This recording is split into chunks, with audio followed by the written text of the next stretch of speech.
其实我们很多语言的编码良好习惯都是一样的。好，这个就是我们关于变量的这一块。那么在这里我关于 make 的工作流程我也做了一个总结，其实刚才也已经给大家都提到了。首先 make 会在当前的文件夹下面去找我们的 makefile 这两个文件，如果找到，它会选择文件中的第一个目标文件，并把这个文件作为最终的这样的一个目标文件，然后根据时间戳去生成目标文件。那么这个目标文件如果遇到了依赖文件没有的，就递归去寻找目标文件的依赖文件，并且递归生成，同样是有个时间戳的问题，就这样的一个逻辑，是不是很简单？那么刚才我们这种方式是不是很清晰的指定了我们要编的这样一个目标文件，对吧？很清晰的指定了我们要编的这样一个目标文件。那么实际上这种方式就称为显示的规则。那么在我们的 makefile 还有一种比较隐式的规则，就是它会认为你应该这样子。比方说我们看这样一段代码，我们这是一个变量的这样一个定义啊 object s， 那么它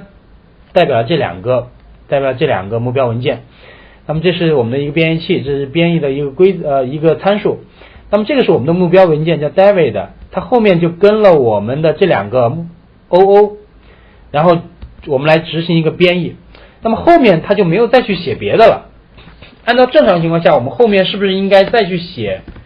这个 O 这些目标文件，然后我们可能会需要用到它，对不对？按照我们之前的方式就应该这样的来写。就按照我们之前的方式的话，就应该这样子来写。比方说这个都是一样的啊，然后这个就是杠 C，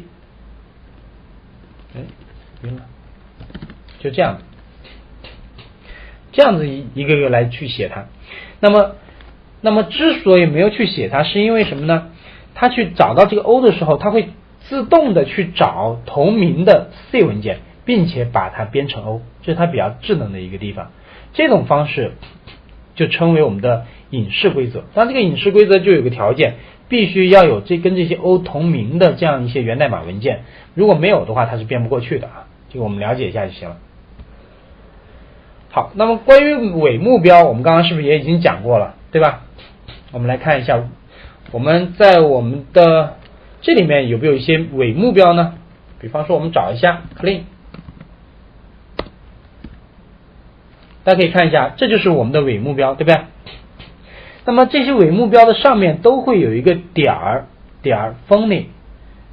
phony 就是虚伪的，就表示我们的伪目标，后面跟上这个目标名。为什么要这样子来写呢？也就是说按照这种规则的话，我们在这里我们不是有这样几个伪目标，我们也要这样子来写，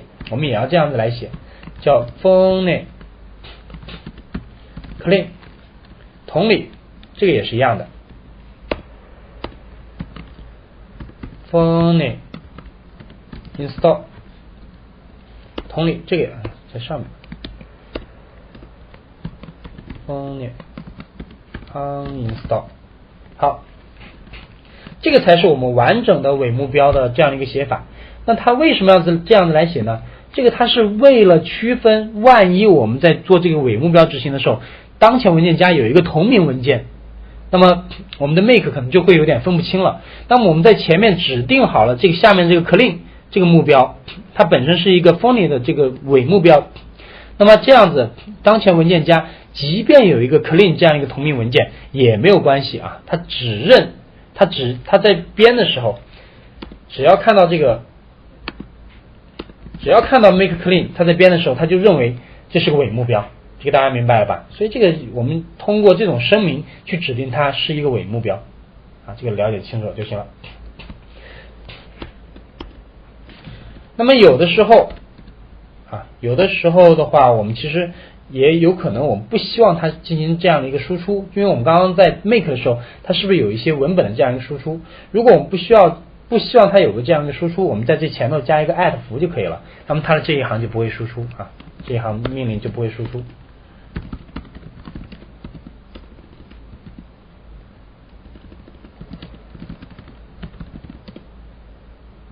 我看一下哪儿少了一些什么内容。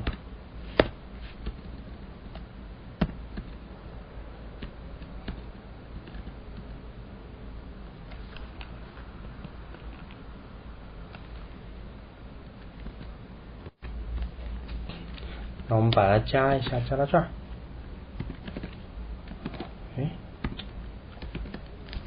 OK， 我们再来看一下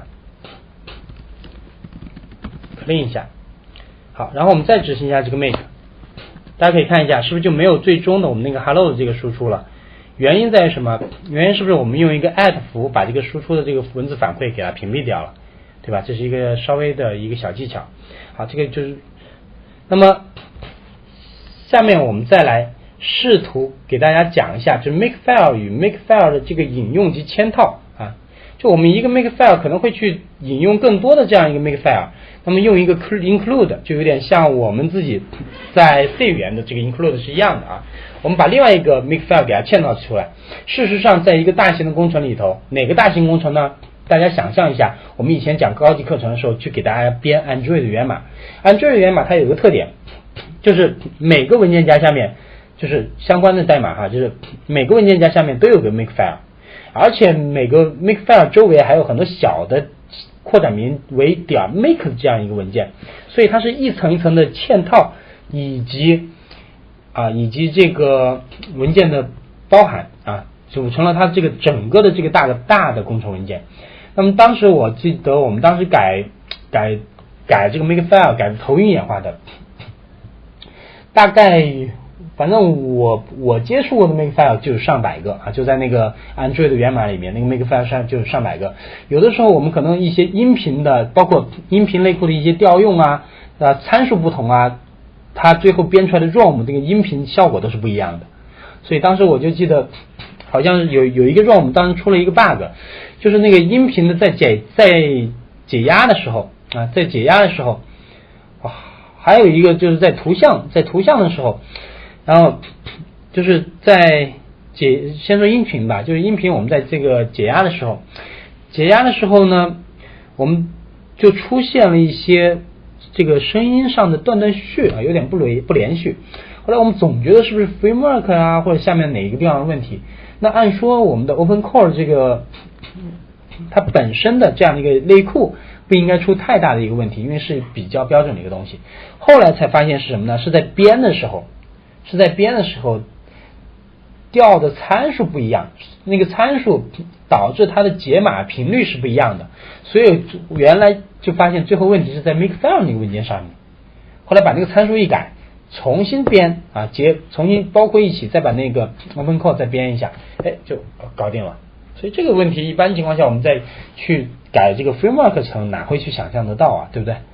所以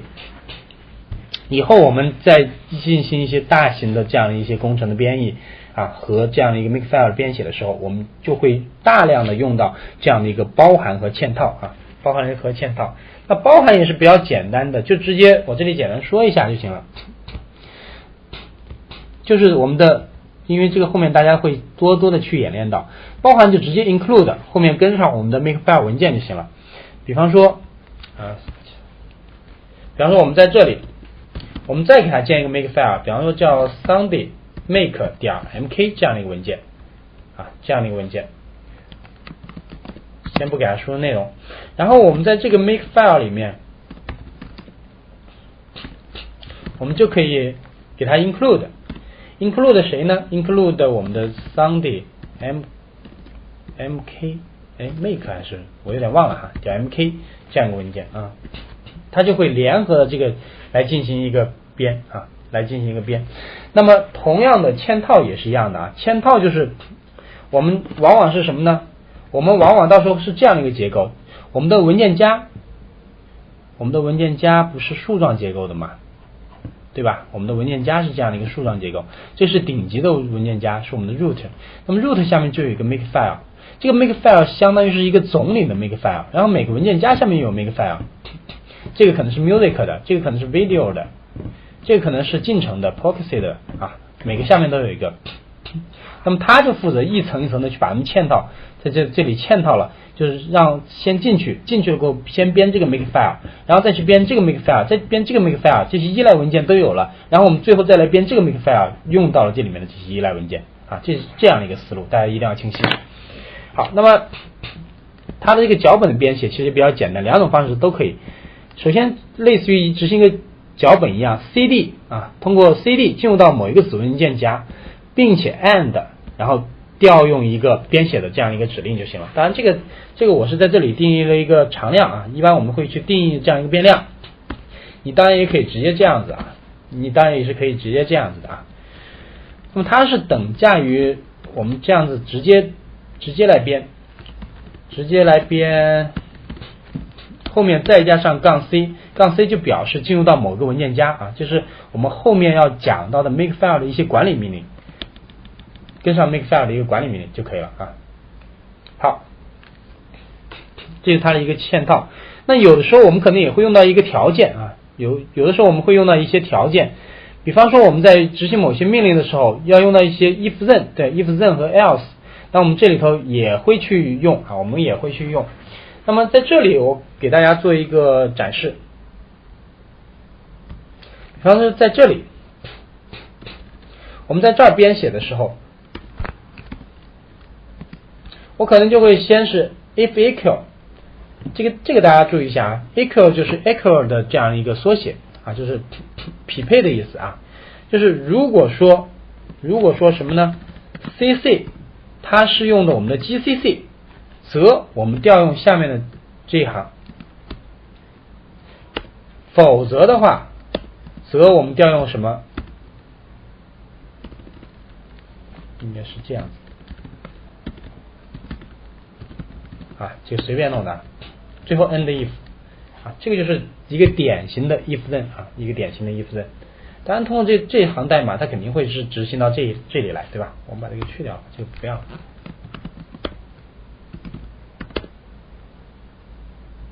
哦，对，我们把这个给它名字我写错了，应该是好像不是 Sunday make， 是 Sunday mk 点 mk， 对 Sunday mk 点 mk， 算了，我把它不要了吧。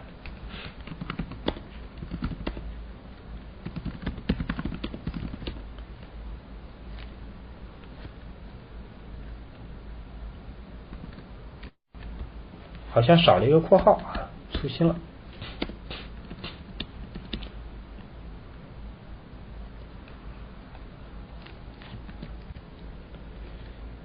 刚才在执行的过程中，我们来检查一下哪有什么问题啊？哦，对了，大家注意啊，就是在我们的 Makefile 里面，这个凡是你用 tab 空了一个 tab 的话，都表示它要去执行的命令。事实上，这个地方应该是我们 Makefile 的一个判断条件的这样一个语法，因此这个地方是不空这个 tab 的。你看，我们往前，它的颜色都变了，对吧？好，我们这样子再来运行一下 ，make clean 一下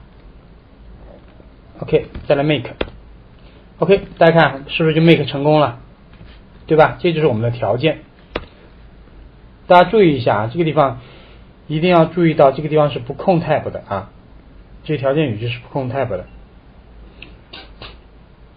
通这个就表示判断，就 if equal 就是如果这两个相等，则执行它，否则的话则执行它啊，就这样的一个操作。好，那么当然有条件判断，也有我们的函数。这个函数一般情况下我们用的少一点，就自定义函数。这个大家可以到官方的这个地方来自己来查询这个函数的这个使用。事实上我平时用的都比较少，这是我们的函数的一些定义啊，这个大家可以下来自己去看一下，包括这个函数的这个定义。最后是我们要去学习的 Makefile 的一些管理命令，我们来熟悉一下。主要就是这样4个，最主要是这4个，其实最主要是3个了。第一个是杠大 C 再加 dir， 这个是刚才我们说了，我们在嵌套式的去 make 那个 Makefile 的时候，不同目录下 Makefile 我们会用到啊。这个就表示包含啊 content C 杠大 C 是包含的意思啊，包含哪个文件夹下面。比方说我们要去读入某一个目录下面的具体的某一个，比方说我们来做一个例子，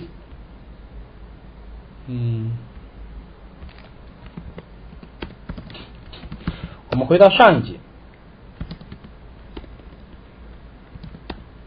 然后我们去 make 一下，这个当前文件夹当时没有这个 make 的，所以我们就可以用这样子方式，大 C 在 make demo 啊，这样一个方式，我们这样子的方式去 make 啊，它就会先去进入，然后再去执行。我们这个地方先清理一下，再去 make 一下。大家看是不是这个就这个意思？所以这个我们到时候在写这个脚本的时候，写 make 脚本的时候，我们会常常的会加入到这样一些内容，对吧？我们刚刚也说了，我也可以把这个命令写到我们的 make 里面，写到我们的 make file 这个里面。所以大家重点去看我们的 Android 的那个 make， 在源码编译的时候，那一大堆的 make， 各个文件夹下面都有 make file 啊。好，这个是杠大 C， 杠小 f 就是指定某一个名称，因为它默认情况下是用的 make file， 但可能我们有的时候不用它呢，对不对？比方说我们进入到 make demo 下面，我们给当前这个 make 改一个名字 make file， 给他们改一个名字叫 sunday.make。 好，我们现在再来 make 的时候，我们就指定文件 mk， 当然我们这里执行一个清理操作，大家看是不是就一样的这个效果，对吧？这个就表示指定了它的一个 make file 这样一个文件。OK， 杠小 i 就是忽略所有命令执行的一些错误，杠 l 再加杠大 I， 这个地方是大 I 啊，不是 L， 杠大 I 再加上一个目录，就表示包含的意思啊，就是指定被包含的 make file 在哪个文件夹下面。这个被包含和刚才那个被嵌套不太一样啊，被包含我们刚刚讲了是在我们的 make file 里面有个 include 啊，这样一种方式。好，就这样的一些方法，大家大概的了解一下就行了。大概第一个和第二个还有第四个我们都是最常用到的。那么至此我们把 make file 的一些编写规则给大家已经简单的过了一遍，相信大家已经可以去熟悉和去研究我们的这个 make file 了。那么给大家布置一个任务，下来自己去看一下这些 GCC 的这个 make file， 看看是否能够去跟踪啊，去跟踪一下。那么接下来我们来想一些问题，就想一想在我们 Android 的源码的编译过程中，我们的 make file 是如何编写的。这里我提了几个问题，大家一块来回答一下。第一，原文件或者依赖文件很多了怎么办？想象一下，原文件因为我们可能会成千上万的这样一个原文件和依赖文件，怎么办呢？所以我们就把一个 make file 来进行拆分，把它分成多个 make file， 甚至于给它进行分级啊。第二个问题，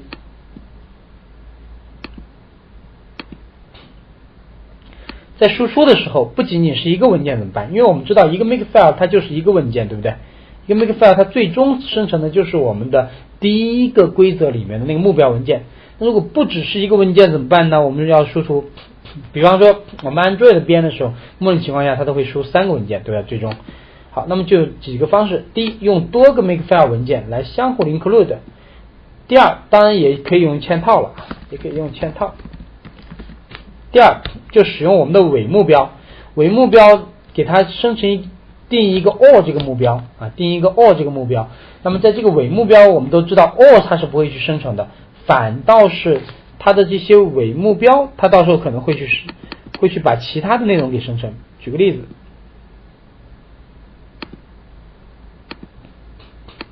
这就是用伪目标生成多个文件的一个例子。我们看一下啊，在这里我定义了一个 all， 那么这个 all 的话，它依赖这几个文件。那么同时我给它说了，这个 all 是一个伪目标啊，是一个伪目标。那么这个时候呢，它的依赖文件就直接是我们生成的最终的这多个文件啊，就这样的一个过程。好，第三个问题，嵌套执行我们的 make file 啊，如何去嵌套执行我们的这样一个 make file 啊，这个已经给大家去讲过了这些问题。因为在我们的 Android 的编译过程中，我们要常常去嵌套执行我们的 make file 啊，这个大家熟悉一下就行了。好，至此的话 make file 最基本的一些内容我们已经给大家讲解过了，可能有些变量讲的还不够全，因为它还有一些其他的一些系统变量和一些预定变量，那么可能还有一些细节给大家讲的也不够细，因为 make file 要说的很全的话，你把这些帮助看完也是不得了的一件事情啊，因为这些帮助的内容很多，但我要求大家只需要会去查询，包括 make file 里面还有很多的功能，包括它这里面可以去执行share脚本等等啊，这个大家在用到的时候自己去研究一下，自己去研究一下。好，这就是我们对 Makefile 的这样一个了解。那么光是 Makefile 其实我们感觉还是不够，因为这个 Makefile 文件手动的去编写是不是非常复杂呀？就好像我们的 GCC 那个 Makefile 文件那么长，它真的完全都是手动编写的吗？其实也不一定啊，工欲善其事，必先利其器。我们回顾一下，我们当时在做安装过程中，我们是不是先执行了一下.config， 然后它来生成了我们的 Makefile 这个文件，然后我们才执行的 make 去进行编译，对吧？所以我们就要搞清楚这个 config 这个文件如何去生成的我们这个 Makefile， 以及如何能更加方便的去编写我们这个 Makefile。那么这就是我们下一节要跟大家去讲的内容，就是讲我们的 Auto Tools 有相关的一些工具来方便的来做这些工作。好，那我们现在先休息一下，大家不要忘了课后把我们这些例子都去练一下，特别这些功能节点。